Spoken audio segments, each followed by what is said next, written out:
نحمده ونصلي على رسوله الكريم اما بعد اعوذ باللہ من الشیطان الرجیم بسم اللہ الرحمن الرحیم ان اللہ وملائکتہ یصلون علی النبی یا ایھا الذین آمنوا صلوا علیہ وسلموا تسلیما اللہم صل علی سیدنا ونبینا ومولانا محمد وعلی آل سیدنا ونبینا ومولانا محمد وبارک وسلم۔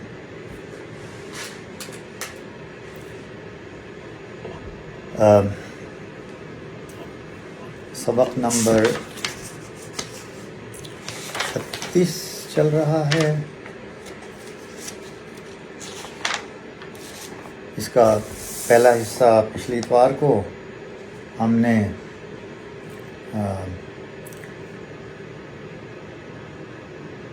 پڑھا تھا۔ آج سبق نمبر 36 اور اس کا حصہ 2 پارٹ 2 مسجد نبوی صلی اللہ علیہ وسلم کے بیان سے شروع کریں گے۔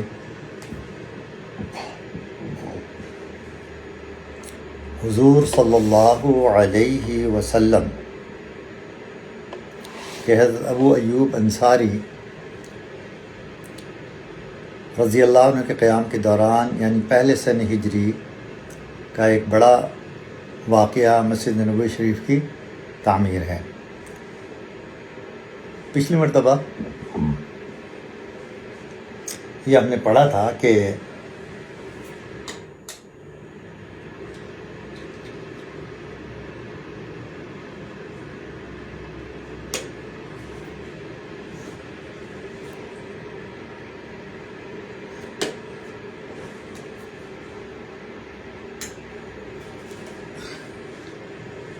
سردی ہو رہی ہے تو ہیٹر کو ذرا میں نے ایڈجسٹ کرنا تھا۔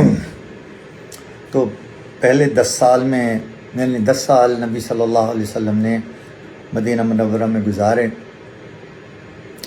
تو اس سے پہلے سال میں جو ایکٹیویٹیز تھیں ان میں سب سے پہلے مسجد قباء اور مسجد نبوی شریف کی تعمیر تھی۔ مسجد قباء ہم نے پچھلے ہفتے اتوار کو ہم نے پڑھ لیا تھا۔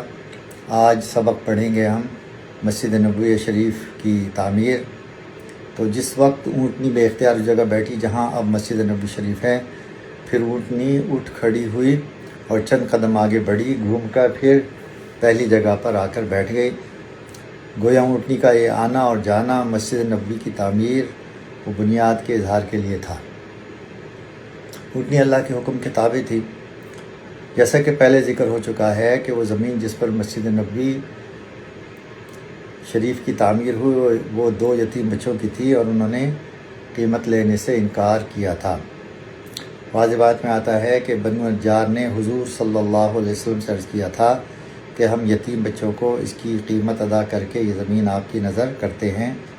اور بعض روایت میں آتا ہے کہ بنو نجار، اور بعض میں آتا ہے کہ حضرت بکر صدیق رضی اللہ تعالیٰ کے مال میں سے جو وہ اپنے ساتھ لائے تھے ان کی قیمت میں سونے کے 10 مثقال ان کو عطا فرمائے۔ نیکی و خوشدلی کے حصول میں لوگوں کی طباع و ہمتیں مختلف ہوتی ہیں۔ روایت میں آتا ہے کہ آپ صلی اللہ علیہ وسلم نے ایک انصاری جس کا مکان مسجد نبوی کے برابر تھا اشارتاً فرمایا کہ کیا یہ ممکن ہے کہ اپنی اس زمین کے ٹکڑوں کو اس گھر کے بدلے فروغ کر دے کہ اللہ تعالیٰ تجھے جنت میں گھر عطا فرمائیں گے تاکہ مسجد شریف وسیع ہو سکے۔ وہ انصاری صحابی عرض کرتے لگے، یا رسول اللہ، میں عیال دار ہوں اور گنجائش نہیں کہ یوں ہی دے دوں۔ تو حضرت عثمان بن عفان رضی اللہ عنہ نے اس مکان کو 10,000 درہم ادا کر کے خرید لیا تھا۔ اس مقام پر یہ نقطہ معلوم ہوا کہ نیکی و خوشنبیدی میں لوگوں کی طباع و ہمتیں مختلف ہوتی ہیں۔ یہ انصاری محتاج و عیالدار تھے اور حضور صلی اللہ علیہ وسلم نے ان کو اختیار دیا تھا کہ چاہیں تو ایسا کر لے۔ اس جگہ مشرکوں کی کچھ قبریں تھیں اور کچھ درخت وغیرہ حضور صلی اللہ علیہ وسلم نے فرمایا کہ قبروں کو زمین بوس کر دو، درخت وغیرہ کاٹ دو۔ معلوم ہوا کہ جہاں مسجد بنانی ہو وہاں قبریں ہوں تو زمین بوس کر کے جگہ ہموار کی جا سکتی ہے۔ اس کے بعد صحابہ کرام رضوان اللہ تعالی عنہم اجمعین نے مسجد کی تعمیر کے لیے اینٹیں تھاپی۔ مدینہ منورہ میں اب بھی وہ جگہ مخصوص و متعین ہے جہاں اینٹیں تھاپی گئیں، وہ جگہ بقیع کی طرف واقع ہے۔ حضرت عمار رضی اللہ عنہ کی مسجد نبوی کی تعمیر کے لیے دوہری مشقت اٹھانا اور لسان نبوت سے دوہرے اجر کا وعدہ۔ اب تعمیر شروع ہوئی اور صحابہ کرام رضوان اللہ تعالی عنہم اجمعین اینٹیں اٹھا کر لاتے تھے۔ وَمَا أَعْمَارُ أَنَّهُ يَحْمِلُ لَبِنَتَيْنِ حضرت عمار دو اینٹیں اٹھا رہے تھے۔ فرماتے ہیں کہ ایک اینٹ میری طرف سے اور ایک اینٹ رسول اللہ صلی اللہ علیہ وسلم کی طرف سے۔ حضور صلی اللہ علیہ وسلم نے جب دیکھا تو فرمایا بارک اللہ لکا۔ فرماتے ہیں کہ لوگوں کو تو ایک اجر ہے اور عمار کو دگنا اجر ہے، لیکن عمار رضی اللہ عنہ تقتلہ فئۃ باغ، اور تمہیں باغی جماعت شہید کرے گی۔ یعنی ایک طرف دعا ہے اور ایک طرف اتنی بڑی خبر ہے، لیکن یہ خبر بھی ایک دعا ہی تھی کہ حضور صلی اللہ علیہ وسلم ان کو شہادت کی خبر دے رہے ہیں، اور دوسرا آپ یہ بھی بتلا رہے ہیں کہ تم علامت ہو حق و باطل کے درمیان فرق کی، یعنی تمہیں شہید کرنے والے باغی ہوں گے اور تمہاری مدد کرنے والے حق پر ہوں گے۔ جس طرح تم آج ذوق اور شوق سے اللہ سبحانہ و تعالیٰ کا گھر بنانے میں لگے ہوئے ہو، اللہ تعالیٰ تم کو علامت بنا دیں گے۔ الفارق بین الحق والباطل۔ مسجد نبوی شریف اپنی سادگی میں بے مثال تھی۔ بہرحال مسجد کے ستون کھجور کے تنے اور چھت کھجور کی شاخیں، اور ممبر جو حضور صلی اللہ علیہ وسلم کا تھا وہ کھجور کا ایک تنا تھا۔ حضور صلی اللہ علیہ وسلم بھی صحابہ کرام رضوان اللہ تعالی عنہم اجمعین کے ساتھ مل کر اینٹیں اٹھا کر لاتے۔ جب صحابہ کرام رضوان اللہ تعالی اجمعین دیکھتے کہ حضور صلی اللہ علیہ وسلم خود اینٹیں اٹھا کر لا رہے ہیں تو وہ بھی اور زیادہ محنت کرتے اور یہ ترانہ پڑھتے جاتے،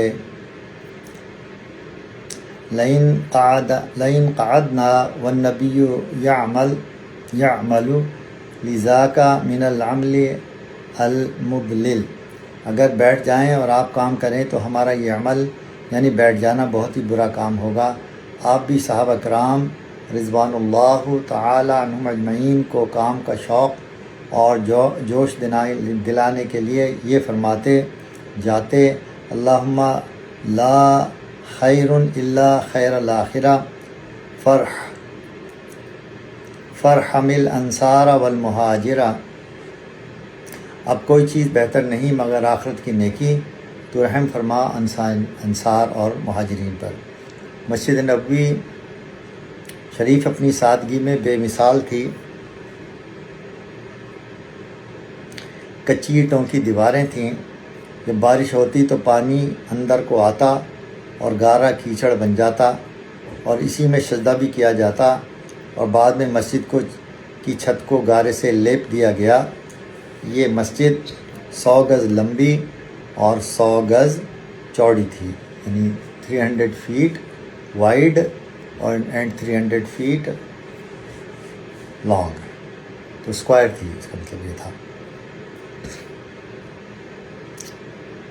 اور تقریباً 3 ہاتھ گہری بنیادیں تھیں، جو فاؤنڈیشن تھی وہ 1 ہاتھ 1.5 فٹ کا ہوتا ہے، تو تقریباً 1.5 3 4.5 فٹ کی بنیادیں تھیں گہری.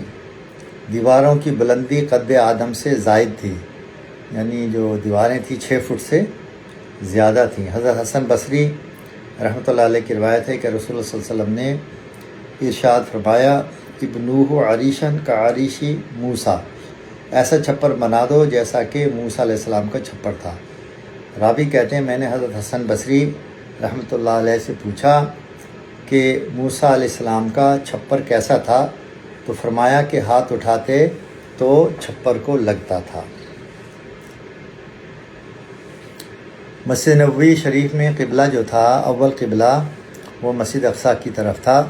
اول تعمیر کے وقت مسجد کا قبلہ بیت المقدس کی جانب تھا. بعد ازاں قبلہ کی تبدیلی کا حکم نازل ہوا اور قبلہ مسجد حرام کی جانب کیا گیا.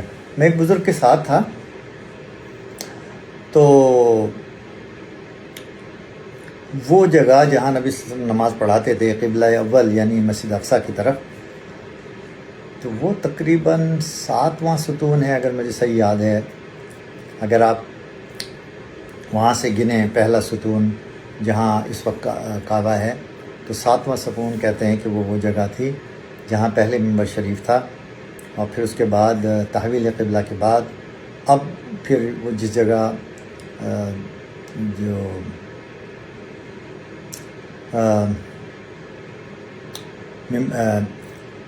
محراب نبی صلی اللہ علیہ وسلم ہے، تو وہاں پھر جو ہے وہ قبلے کی طرف منہ کیا. تو وہی بابر کی جگہ ہے، 7واں پلر اگر اللہ کرے مجھے صحیح یاد ہو.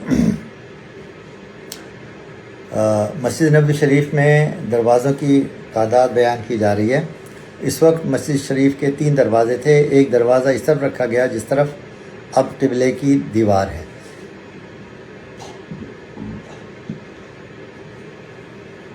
یہاں سے میرے خیال سے جو لاشیں ہیں وہ لے جائی جاتی ہیں بقیع کی طرف، اور دوسرا مغرب کی جانب جسے اب باب الرحمہ کہتے ہیں، اور تیسرا دروازہ جس سے اللہ کے محبوب آتے جاتے تھے جسے باب جبریل کہتے ہیں. اگر آپ کعبے کی طرف منہ کھڑیں تو باب جبریل آپ کے بائیں جانب ہوگا، اور دائیں جانب غالباً باب الرحمہ ہوگا.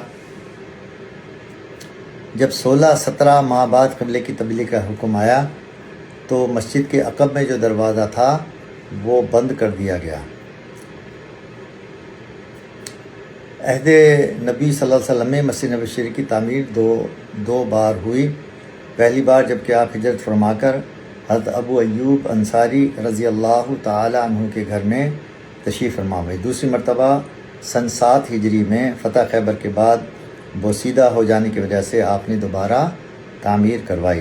حضرت ابو ہریرہ رضی اللہ عنہ روایت فرماتے ہیں کہ صحابہ کرام رضوان اللہ تعالی عنہ مجمعین کے ساتھ آپ بھی اینٹیں اٹھا کر لا رہے تھے. ایک مرتبہ میں سامنے آ گیا تو دیکھا کہ آپ بہت سی اینٹیں اٹھا کر لا رہے ہیں اور سینہ مبارک سے ان کو سہارا دیے ہوئے ہیں. میں سمجھ گیا کہ محبوب صلی اللہ علیہ وسلم بوجھ کی وجہ سے ایسا کیے ہوئے ہیں.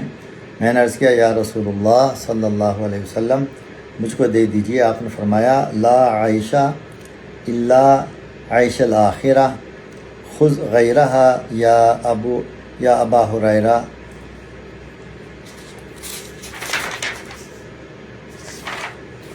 اے ابو ہریرہ رضی اللہ عنہ، اس کے علاوہ دوسری اونٹیں اٹھا لیجئے، کوئی چیز بہتر نہیں سوائے آخرت کی نیکی کے.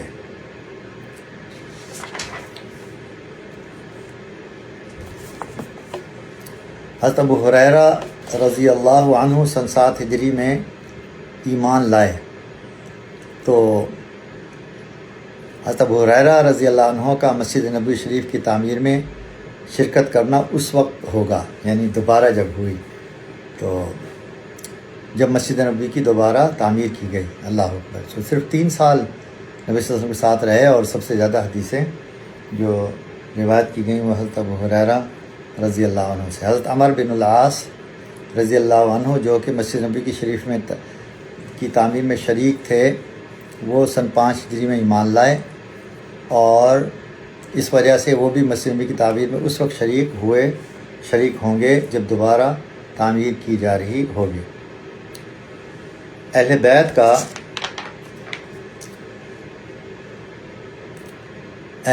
بیت نبوت کو مکہ سے بلوانا۔ مدینہ شریف آ کر آپ صلی اللہ علیہ وسلم نے حضرت زید اور اپنے غلام حضرت ابو رافع کو 2 اونٹ اور 500 درہم دے کر بھیجا کہ مکہ شریف جا کر صاحبزادیوں اور حرم نبوی یعنی حضرت سودا رضی اللہ عنہا کو لے آئیں، اور حضرت ابوبکر صدیق نے اپنے بیٹے عبداللہ کو لکھا کہ وہ بھی اپنی ماں اور بہنوں کو لے کر چلے آئیں۔ آپ کی صاحبزادیوں میں سے حضرت رقیہ رضی اللہ تعالی عنہا حضرت عثمان رضی اللہ تعالیٰ عنہ کے ساتھ حبشہ میں تھیں۔ حضرت زینب کو ان کے شوہر نے نہ آنے دیا۔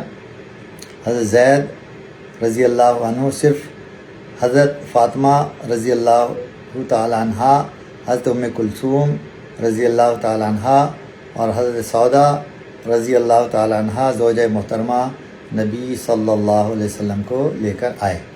حضرت عائشہ رضی اللہ تعالیٰ عنہ اپنے بھائی حضرت عبداللہ کے ساتھ آئیں۔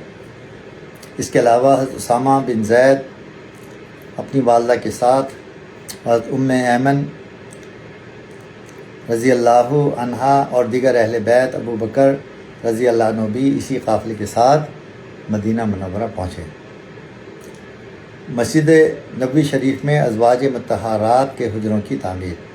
جب مسجد کی تعمیر ہو چکی تو مسجد سے متصل ہی آپ نے ازواج مطہرات کے لیے حجرات کی بنیاد ڈالی۔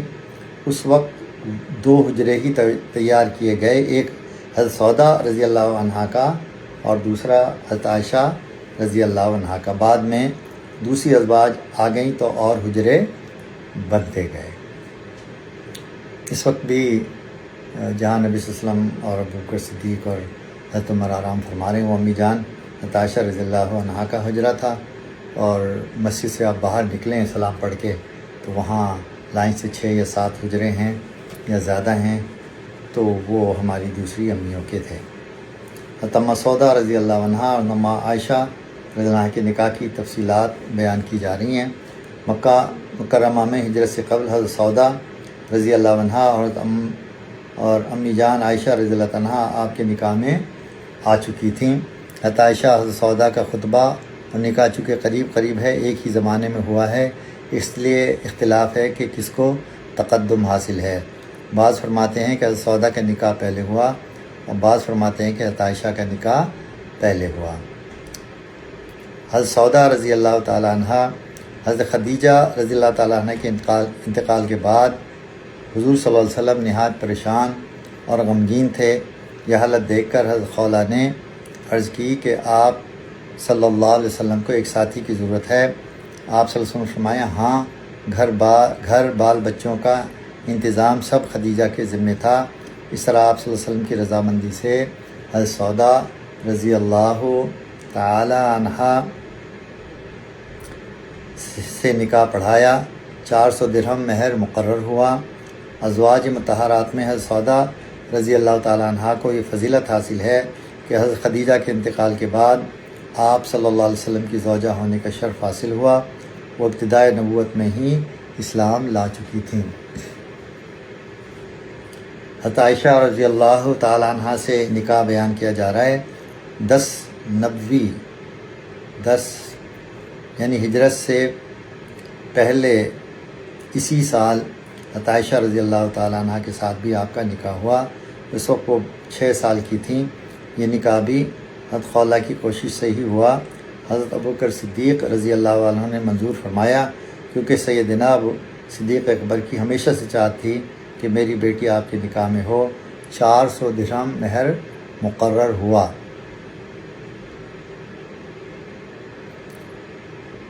روایت میں آتا ہے کہ حضور صلی اللہ علیہ وسلم کے ازواج کا مہر 500 درہم ہوتا تھا۔ ازواج مطہرات کے حجروں کے مختصر احوال بیان کیے جا رہے ہیں۔ یہ مکانات 6-6-7-7 ہاتھ چوڑے تھے، یعنی ایک ہاتھ 1.5 فٹ کا ہوتا ہے، تو 6 اور 3 9 یا 10.5 فٹ لمبے تھے۔ چھت اتنی اونچی تھی کہ آدمی کھڑا ہو کر چھت کو چھو لیتا تھا۔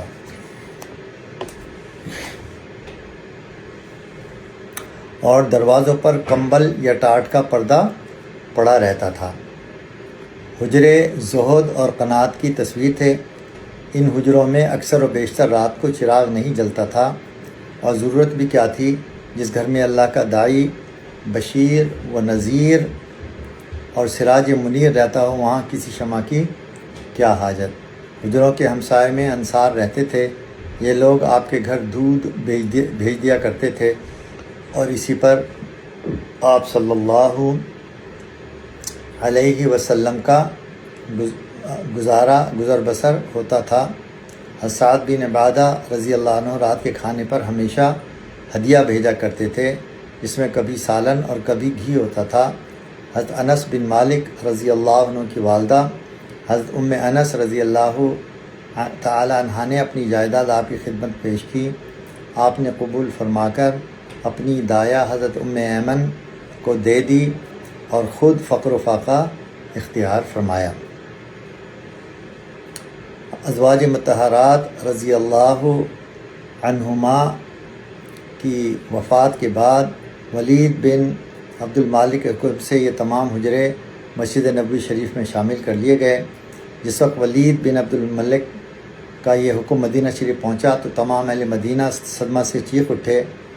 ابو امامہ سال بن حنیف فرماتے ہیں، کاش وہ حجرے اسی طرح چھوڑ دیے جاتے تاکہ لوگ دیکھتے کہ جس نبی کے ہاتھ میں اللہ کی طرف سے دنیا کے تمام خزانوں کی کنجیاں رکھ دی گئیں، وہ اللہ کا محبوب صلی اللہ علیہ وسلم کیسے حجروں میں اور کیسے چھپروں میں زندگی بسر کرتے تھے۔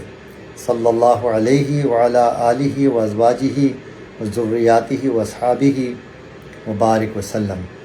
وآخر دعوانا الحمد للہ رب العالمین۔ السلام علیکم ورحمۃ اللہ وبرکاتہ۔